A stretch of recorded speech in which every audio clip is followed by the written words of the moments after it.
par Jackie Bornet @culturebox, journaliste responsable de la rubrique cinéma de Culturebox, mis à jour le 16/5/2018 à 14h17, publié le 16/5/2018 à 10h34. Deuxième spin-off, film en marge de l'univers d'une franchise après Rogue One, Solo, A Star Wars Story, raconte la jeunesse mouvementée du deuxième héros emblématique de la saga Star Wars, après Luke Skywalker, Han Solo, réalisé par Ron Howard. Apollo 13, le mérite du film revient plus aux effets spéciaux qu'à une véritable mise en scène. L'intrigue voit Solo adolescent fuir la planète esclavagiste où il vit, pour être initié à la rapine par Tobias, prince des voleurs, interprété par le toujours impeccable Woody Harrelson.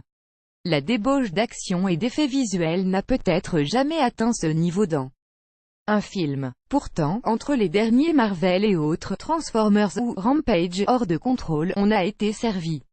Mais ce n'est pas forcément un reproche, tant Solo est de ce point de vue presque un manifeste, sous la forme d'un film poursuite de bout en bout. Le choix est d'autant plus probant qu'Alden Ehrenreich, sublime créature, est assez insipide pour incarner Han Solo, interprété par un charismatique Harrison Ford dans la trilogie originelle, Solo.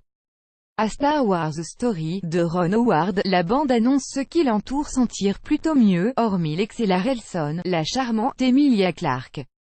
Game of Thrones, en l'amante de Solo, joue un double jeu convaincant, où Donald Glover qui reprend l'éthique de Lando Calrissian, l'ambigu ami de Han, à l'origine Billy Dee Williams. Howard parvient tout de même à insuffler un peu d'émotion dans la relation Solo, surtout sur la fin, quand les enjeux se troublent et mériteraient d'être creusés dans une suite. Notamment avec l'apparition d'un personnage central issu de l'épisode 1, la menace fantôme, une des bonnes surprises du film. Il y a d'autres bonnes surprises dans Solo, la rencontre entre cet héroïque vaurien et Chewbacca. Celle avec Lando Calrissian, mais aussi la découverte du vaisseau mythique Millennium Falcon, et comment Han l'a acquis. Enfin, la naissance embryonnaire de la rébellion contre l'Empire est plutôt bien vue. Toutes ces scènes, en intimité avec les héros et la saga, inspirent un réel plaisir aux fans de la première heure et à ceux qui les ont rejoints depuis. Donald Glover dans Solo, A Star Wars Story, de Ron Howard, copyright 2018 Lucasfilm Ltd.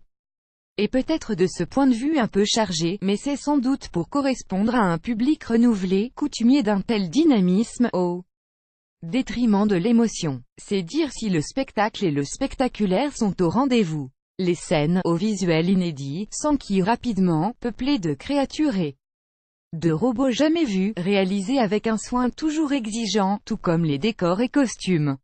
L'esthétique recoupe souvent le réalisme de Rogue One. Comme si ces spin-offs se caractérisent par un visuel en marge de la pure fantaisie des 4 trilogies des Jedi, Solo confirme cette orientation prometteuse de développement futur, tant le film de Ron Howard détient un fort potentiel pour sortir des redites dans lesquelles s'enfonce la saga officielle Solo.